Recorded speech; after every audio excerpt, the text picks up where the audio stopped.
Hello बच्चों, वंदे मातरम। चलिए हम आपको विकास भाई से मिला रहे हैं। विकास भाई अभी एसएससी जीडी में जो चयन लिस्ट आया है इसमें इनको बीएसएफ का पोस्ट मिला है ना। आप देखिएगा इनका कड़ी मेहनत का जो नतीजा है ये इनको मिला है, तो आप सुनिएगा इनको ध्यान से। मैं बुलाना चाहता हूँ विकास भाई को आपके समक्ष। आइए विकास, क्लैपिंग आई। खुश रहो। ये है विकास फ्रॉम मनेरी, ठीक है। वर्तमान में भारत माता की सेवा के लिए इनका चयन हुआ है बीएसएफ के पोस्ट पर, ठीक है। हम सभी की तरफ से इनको बहुत बहुत बधाई, ठीक है। और संस्थान की तरफ से हम इनको एक छोटा सा भेंट देना चाहते हैं आप सबके तरफ से। लीजिए विकास।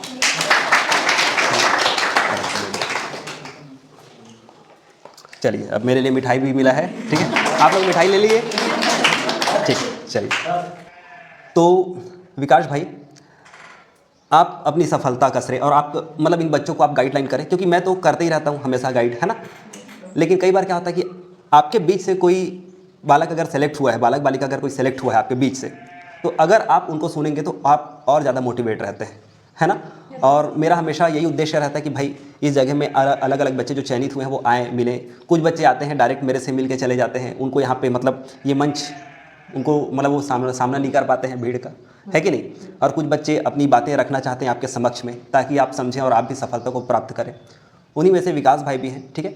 अभी इनका तबीयत भी थोड़ा सा मतलब ख़राब है, टाइफाइड है अभी इनको, लेकिन फिर भी अब इनको कब नहीं पता कब ट्रेनिंग वगैरह में जाना पड़े और समय मिले ना मिले, बहुत सारी चीज़ें रहती हैं। चयन होता है उसके बाद भी कुछ कुछ डॉक्यूमेंट्स वगैरह के काम रहते हैं, बैंक के भी काम रहते हैं, है ना। तो इस कारण आज ये आपसे मिलने आए हैं, आज हम सबसे मिलने आए हैं, ठीक है। और जैसे आप जैसे बैठे हो वैसे विकास भाई इसी क्लासरूम से तैयारी शुरू किए थे। बाकी विकास भाई अपनी यात्रा को खुद अपने मुखार बिंद से आपके समक्ष रखेंगे, ठीक है। तो चलिए एक बार फिर से ताली बजाते हैं विकास भाई के लिए। आप हमेशा सफल हो आगे जीवन में और आप जो भी चीज़ चाहते हैं आप अचीव करें, ठीक है। धन्यवाद सर। लो विकास भाई, मैं चाहता हूँ कि आप भी कुछ बात रखें बच्चों के सामने। आप सभी को जय हिंद। ऐसा हुआ था कि जहाँ मैं स्टार्ट किया था क्लास को, वहीं आज मैं स्पीच दे रहा हूँ एक सिलेक्टेड होकर। तो मेरे लिए खुशी का पल है और एकेडमी को बहुत बहुत धन्यवाद देना चाहता हूँ, क्योंकि ये डोंगर गांव में खुला जो मेरे लिए आसान पड़ा। अगर ये दूर होता या अगर नहीं होता ये, तो मुझे लंबा जाना पड़ता जो अफोर्ड नहीं कर पाता मैं, या फिर ये सिलेक्शन से मैं दूर हो जाता। तो इसके लिए मैं एकेडमी को धन्यवाद देना चाहता हूँ। और मैं इस एकेडमी को जून 2022 में ज्वाइन किया था, तो मैं इसको कंटिन्यू रखा था पूरा सिलेबस कंप्लीट करते हुए, और साथ में मैं सर के गाइडेंस में प्रैक्टिस करता था क्वेश्चन बुक।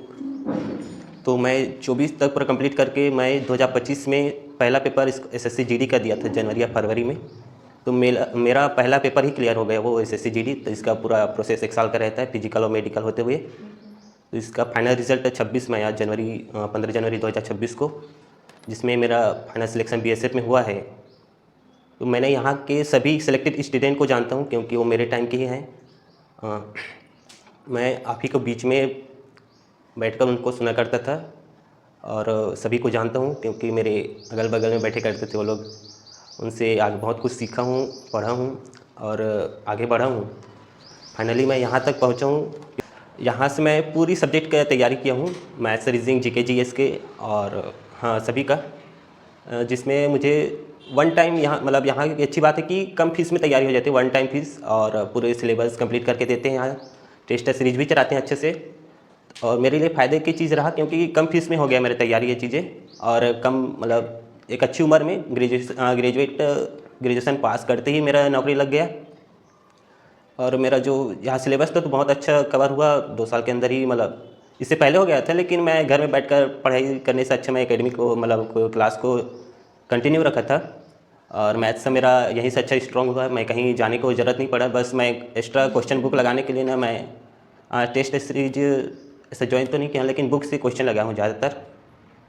और रीजनिंग तो है अच्छा, और सर का जीके जीएस पढ़ाने का तरीका भी बहुत अच्छा है, क्योंकि बीच में एग्जाम्पल बहुत अच्छे देते हैं और रियल एग्जाम्पल देते हैं, और खुद का एक्सपीरियंस भी बताते हैं उस चीज़ में। तो वो क्लास बहुत शानदार लगा मुझे।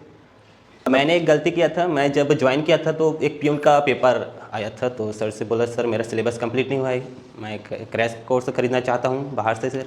तो सर ने बताया कि इतना जल्दी नहीं करना है, आपको कोर्स यहाँ कंप्लीट हो जाएगा, थोड़ा सा सब्र रखिए। तो मैंने सोचा कि नहीं, इसी एग्ज़ाम को निकालना है, तो मैंने बाहर से कोर्स खरीदा, लेकिन उसका इम्पैक्ट उतना ज़्यादा नहीं पड़ा स्कोर उतना अच्छा नहीं आया, तो मैंने कंटिन्यू रखा था ये क्लास को।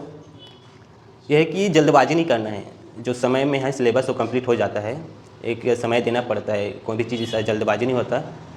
तो मैंने एक समय दिया, लगभग वो 15-16 महीना हो गया मैंने समय दिया और सिलेबस भी कंप्लीट हो गया। और ऐसा हुआ कि मेरा जो एग्ज़ाम देता था वो फाइनल मेरिट तक तो जाता था, लेकिन फाइनल सिलेक्शन नहीं हो पाता था। मैंने नगर सेना का भी पेपर दिया, उसमें मेरिट आउट हुआ, और सीजी पुलिस का भी दिया था, उसमें मैंने मेरिट आउट हो गया।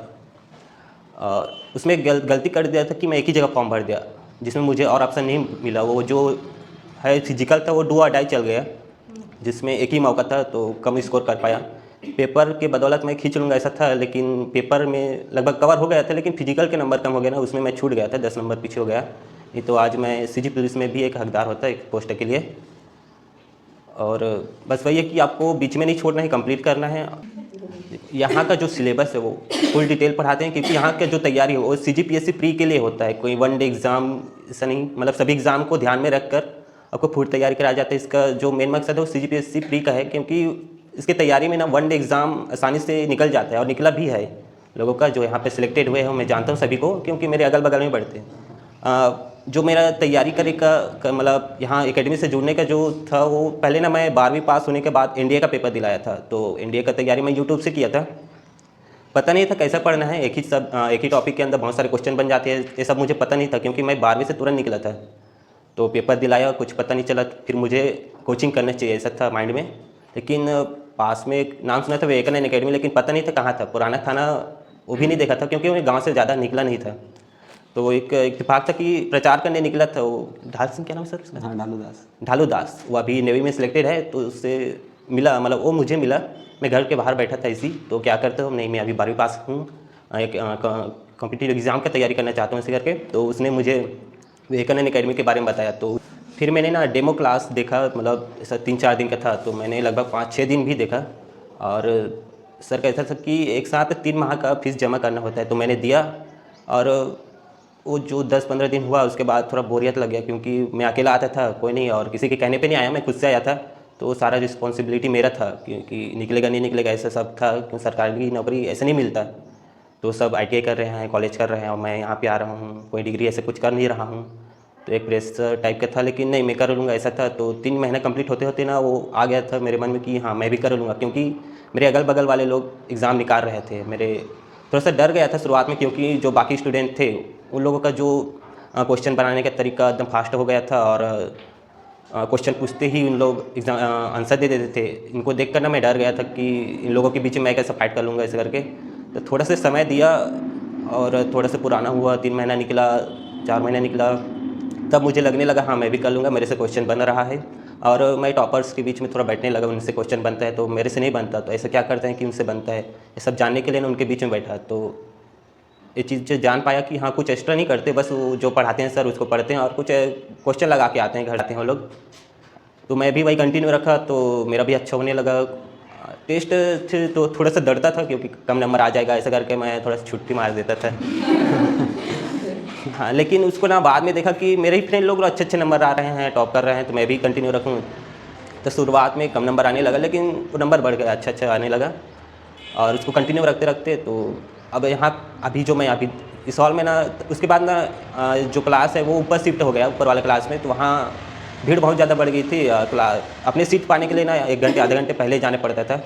तो मैं एक आधा घंटे पहले आ जाता था, तभी सीट मिल पाता था, नहीं तो वहाँ तो जगह ही नहीं था। सीढ़िया पे बैठ के देखते थे, या फिर खिड़की के दरवाजे को खोलना पड़ता था क्लास अटेंड करने के लिए, ये सब होता था। तो मैंने अपने क्लास में मतलब जो अपने 15-16 महीना के जो क्लास है उसमें बहुत कम छुट्टी मारा हूँ, रेयर कंडीशन में ही छुट्टी मारा हूँ। उसके बाद नहीं, पूरा नोट्स मेरे पास है, एकदम प्रिपेयर नोट्स है मेरा, कब कि मैं पूरा ही क्लास अटेंड किया हूँ, ऐसा कुछ छुट्टी का तो नहीं है। और धूप या हो या बरसात में सभी मौसम में अपने क्लास को अटेंड किया हूँ। और सर का मोटिवेशन तो था ही, सबसे बड़ा मोटिवेशन था कि मैं जिस कोचिंग में पढ़ रहा हूँ वहाँ के जो पोस्टर है सिलेक्टेड कैंडिडेट का, वहाँ पर भी मेरा भी फ़ोटो हो। मैंने मतलब पिछले वर्ष जब CRPF मोनिस का हुआ था, उससे पहले सर ना एक पोस्टर निकाले थे सिलेक्टेड कैंडिडेट का, तो उसमें मैंने कमेंट किया था, एक शांति कोराम मैम को है यहाँ पे थी वो, कि यहाँ पे मेरा भी पोस्टर होगा। एक सभी सिलेक्टेड कैंडिडेट का तो फ़ोटो था, एक जगह छोड़ दिए थे आपका ऐसे करके, तो उस फोटो में मेरा भी होगा, मतलब उस जगह में। तो पिछले टाइम ना वो छूट गया, मतलब कुछ नंबर से रुक गया था मैं, तो वहाँ पे मोनिस ने जगह ले लिया। अब मेरी बारी है, अब फाइनली सिलेक्टेड हो गया हूँ, तो वहाँ पे आएगा मेरा भी फ़ोटो। हाँ, जिस बैच में मैंने आपको बता रहा था कि जहाँ भीड़ ज़्यादा रहती थी, सीट को पाने के लिए आधे घंटे पहले जाना पड़ता था, उसी बैच में ना मेरे दोस्त यार हैं, वो लोग लगभग 17 ऐसे शिक्षक भर्ती में लगे हैं, और बाकी उस टाइम भी SSC-GD में सिलेक्टेड हुए हैं, CRPF ऐसा पोस्ट पाए हैं। और मेरे ही फ्रेंड है सभी लोग, क्योंकि उन लोगों को जानता हूँ, साथ में तैयारी शुरू की थी। थोड़ा सा मेरा लेट हो गया सिलेक्शन, लेकिन फाइनली ले ही लिया। मैंने अपनी मेहनत को कंटिन्यू रखा था, जैसे भी मेहनत करना पड़े हो, जैसे कि मैंने फिजिकल के लिए भी ग्राउंड ज्वाइन किया था, ग्राउंड भी जाता था मैं, और पढ़ाई के लिए तो मैं कंटिन्यू था ही, ग्राउंड सुबह जाता था, उसके बाद अपने कोचिंग क्लास के टाइम आ जाता था। मेरा कंटिन्यू था ये, ग्राउंड के बाद कोचिंग क्लास आना, थकान के बावजूद मैं क्लास अटेंड करता था, क्योंकि एक प्रोसेस है, तो सभी कर रहे हैं, मैं भी करूँगा, क्योंकि मेहनत कम नहीं करना है, क्योंकि आप कम करोगे तो बाकी लोग तो कम करने वाले हैं नहीं, तो आपको ज़्यादा करना है मेहनत, ये मान के चलता था मैं, और कंटिन्यू मैं अपनी मेहनत को रखा था, आगे बढ़ा। 2-3 बार मैं मेरिट आउट होने के बाद फाइनल सिलेक्शन तक पहुंचा हूं। ऐसा नहीं कि एक ही बार में मिल गया, वो एक तैयारी की हिस्सा हो जाता है, क्योंकि हमको ना 50,000 महीने का आदमी बनना है, 5,000 महीने का नहीं, तो कुछ एक्स्ट्रा करना पड़ता है, मेहनत को और लगन को, साहस, धैर्य, ये सब रखना पड़ता है। मैंने धैर्य रखा है 2-3 साल तक, क्योंकि मैं एकदम जीरो से जुड़ा हूँ इस एकेडमी से, और मेरे साथ जो पढ़ते थे वो लोग तो अभी बैच में नहीं हैं रहते।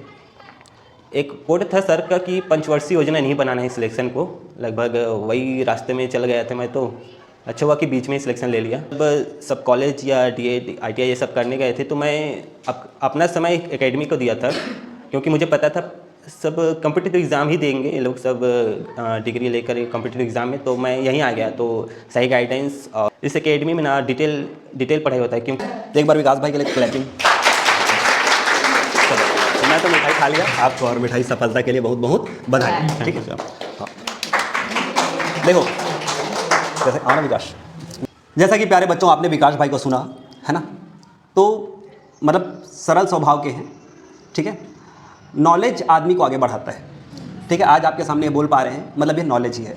और आपने देखा कि भाई सफलता एक दिन में, 1 महीने में, 1-2 महीने में और हड़बड़ी करने में नहीं मिलती है, रियलिटी है। कुछ लोग बोलते हैं ना कि मैंने 2 महीने पढ़कर तैयारी, मतलब पेपर क्रैक कर लिया। 2 महीने नहीं पढ़ते बेटा, वो 10 घाट का पानी पी के आते हैं, कई साल से पढ़ते रहते हैं, तब कहीं जाके नौकरी लगता है। मेरे यहाँ वैसा नहीं है, और भी बहुत सारी संस्थान है। अगर आपको किसी एक विषय को मजबूत करना है या किसी एक विषय का पढ़ना है तो आप कहीं पे भी जा सकते हो, लेकिन अगर आपको अपना साइंस स्ट्रॉन्ग करना है, मैथ्स स्ट्रॉन्ग करना है, लैंग्वेज स्ट्रॉन्ग करना है, अपना सामान्य ज्ञान स्ट्रॉन्ग करना है, तो आपका स्वागत है विवेकानंद कॉम्पिटिशन एकेडमी में। यहाँ हम आपको सभी विषयों में पारंगत करेंगे, और कॉम्पिटिशन एग्जाम के लिए हम अपना पूरा जी जान लगा देते हैं अपने बच्चों के पीछे, क्योंकि इनकी सफलता ही हमारी सफलता है ना। और रही बात फीसेस की, तो आपको एक बार ही फीस पे करना है, और वो एक बार फीस भी आप एक साथ में किए थे कि किस्त में किए थे विकास? किस्त में किया था, जैसा सुटेबल वैसा। किस्त भी ऐसा नहीं कि एकदम फिक्स है, कभी कभी गैप भी हो जाता था तो अपन सहते थे, है ना। तो ऐसा है, तो वहाँ पे भी कोई दिक्कत नहीं है। अभी भी हमारे पास बहुत सारे ऐसे बच्चे बैठे हुए हैं, है ना। तो मैं वही कह रहा था कि भाई जैसे विकास भाई ने बोला कि अगर आपको मतलब 5,000 का नहीं 50,000 का आदमी बनना है, तो भाई थोड़ा बहुत तो खर्चा करना पड़ेगा, बुक लेना पड़ेगा। अब कुछ बच्चे तैयारी करते हैं, बुक से भी नहीं लेते हैं, भाई बुक लेना पड़ेगा, आपको सही मार्गदर्शन लेना ही पड़ेगा, है ना। वैसे क्लास नोट्स हमारा काफ़ी रहता है। आपको बुक कौन सा लेना है? MCQ वाला। हमारा क्लास नोट्स एकदम डिटेल रहता है विकास। यस सर, है ना। मेरे संस्थान में जितने भी टीचर पढ़ाते हैं अपने आप में वेल क्वालिफाई रहते हैं, ठीक है। तो यहाँ तक कि हम ये चाहते हैं कि जो दूसरे संस्थान में जो बच्चे पढ़ रहे हैं 3 साल 4 साल से जो पढ़ रहे हैं, हमारे बच्चे 6 महीने में भी उनको कवर कर लें, और जो 3-4 साल से पढ़ रहे हैं उनको पीछे करने के लिए तो 1 साल आपको मेहनत करना पड़ेगा, ठीक है। और अभी मेरे सामने भी, मेरे आसपास में ऐसे बच्चे हैं मेरे, जो मतलब अच्छे एग्ज़ाम को क्वालिफाई करने में मतलब माहिर हैं, और उतनी क्षमता रखते हैं अच्छे एग्ज़ाम को क्वालिफाई करने में। बस इतना है कि आपको रिवीजन में रहना है, रेगुलर रहना है, ठीक है। और एक चीज़ और मैं आपको बता रहा हूँ कि अभी इस साल में बहुत सारी वैकेंसी आने वाली है बच्चों। ऐसा नहीं कि इसी साल, कुछ बच्चों का इस साल पेपर निकलेगा, कुछ बच्चों का अगले साल पेपर निकलेगा। पेपर हर साल आना है। हम जो पढ़ा रहे हैं उसमें स्टेट और सेंटर दोनों की तैयारी कराते हैं। आप दोनों में से कोई ना कोई क्वालिफाई करो। और हमारे यहाँ सिलेक्शन रेशियो सबसे ज़्यादा है। मेरे यहाँ बच्चे कम रहते हैं लेकिन सिलेक्शन ज़्यादा होता है। मतलब आपको कुछ अनुशासन, कुछ नियम पढ़ते समय जी, बाकी तो आप आज़ाद हो, बाकी तो आपको कुछ भी करना है, जो करना है करोगे आप, लेकिन ये 2 घंटे सिर्फ पढ़ाई में फोकस करना है, 2-3 घंटे जो भी। और मेरे यहाँ ऐसा नियम है कि भाई जैसे दूसरे संस्थान में जैसे रहता है कि आप एक विषय बैठोगे, एक बैच ले लिए हो, तो यहाँ आप स्वतंत्र हो। क्यों विकास? हाँ सर बिल्कुल। आपको पूरा सब्जेक्ट बैठना है, 2 बैच एक साथ अटेंड करना है, आप दोनों बैच अटेंड कर सकते हो। कोई एक्स्ट्रा शुल्क वाली बात नहीं है, ठीक है। और अगर आपकी जानकारी में अगर कोई ऐसे बच्चे होंगे जो मेहनत करना चाहते होंगे, जो रियल में अगर मतलब जिनके में क्षमता नहीं होगी फीस वीस पे करने की, थोड़ा बहुत भी जैसे मतलब थोड़ा बहुत सेवा शुल्क अगर गुरु दक्षिणा देना देकर अगर वो तैयारी करना चाहते तो वो कर सकते हैं। मेरे यहाँ एकदम से ऐसा वो नहीं है ना। और लगातार अभी चयन हो रहा है मेरे यहाँ से बच्चों का, हमें बहुत खुशी होती है। और हमारे बच्चे जब हमसे मिलने आते हैं तो और हमें और खुशी होती है कि नहीं। तो ठीक है बच्चों, हम अपनी वाणी को यहीं विराम देते हैं और विकास भाई के स्वर्णिम भविष्य के लिए और कामना करते हैं, क्योंकि इनका जो बैच था वो CGPSC प्री का बैच था। और CGPSC प्री के बैच में सारा एग्ज़ाम कवर हो जाता है, क्योंकि सुबह मेरा फाउंडेशन बैच चलता है। मैं GS पढ़ाता हूँ CGPSC के लेवल का, और मैथ्स पढ़ाता हूँ SSC CHSL लेवल का, क्योंकि SSC और रेलवे का जो मैथ्स होता है वो सारे एग्ज़ाम में आपको काम आएगा। और CGPSC के लेवल का अगर आपका GS है तो वो सारे एग्ज़ाम में सेंट्रल स्टेट में काम आएगा। तो फाउंडेशन बैच में हम एकदम हैवी क्लासेस लेकर चलते हैं। इस कारण हम लोग और दूसरे संस्थान में जैसे जो कुछ मतलब ऊपर से पढ़कर 8 महीने 10 महीने में कोर्स कवर कर देते हैं। बेटा आपको छत्तीसगढ़ में पूरे 5 विषय को डिटेल से पढ़ना है। भारत में आपको 5 विषय को, हमारे यहाँ दर्शन शास्त्र कला एवं संस्कृति भी पढ़ाते हैं, केवल इतिहास भूगोल को पढ़ा के नहीं भेजते, याद रखो। अगर हम इतिहास पढ़ा रहे हैं तो वहाँ कला और संस्कृति को एकदम विस्तार से पढ़ाएंगे, क्योंकि पेपर में आएगा ही आएगा, दर्शन शास्त्र आएगा ही आएगा, ठीक है। तो उसको भी हम पढ़ाते हैं। उसके बाद फिर मैथ्स के में पूरे के पूरे खंड पढ़ाते हैं। ऐसा कोई भी नहीं, जैसे मैथ्स का कुछ ऐसे पोर्शन होता है जो अदर संस्थान में छूट जाता है, उतने में तो मैं जैसे दूसरे संस्थान में जितना मैथ्स का कोर्स कंप्लीट हो रहा है उतने में तो हमारा कुछ टॉपिक कंप्लीट होता है, समझ रहे हो। क्योंकि एक टॉपिक से इतने टाइप के क्वेश्चन बनते हैं ना, पुस्तक से भी ज़्यादा टाइप के क्वेश्चन मिलेंगे जब आप पेपर में जाओगे तो हमारा अनुभव है, पेपर दिला के हमने वो सारा चीज़ को अनुभव को प्राप्त किया है। और हम वही अनुभव अपने बच्चों से बांटते हैं और उसी से बच्चे सिलेक्शन को प्राप्त करते हैं। हमारे यहाँ जितने भी हम लोग साथी हैं पढ़ाने वाले, सभी के सभी कॉम्पिटिशन को एकदम, जितने भी कॉम्पिटिशन एग्जाम हैं एकदम उस पर फोकस रखते हैं। ऐसा नहीं कि 2 साल पहले जैसे पढ़ा रहे थे आज का पैटर्न में भी वही पढ़ाएंगे। समय के अनुसार पेपर लेने वाले पेपर का पैटर्न चेंज करते हैं, तो हम शिक्षकों का भी जिम्मेदारी होता है समय के अनुसार अपने पैटर्न को चेंज करके पढ़ाने का। वही हमारा कर्तव्य रहता है, जिसके कारण सभी परीक्षाओं में आपको इस संस्थान से, इस परिवार से सेलेक्टेड कैंडिडेट दिखेंगे, है ना। ठीक है। और हमारा कोशिश और रहेगा आगे भविष्य में आप लोगों का भी अच्छे जगह में चयन हो। ठीक है बच्चों। Okay, thank you so much.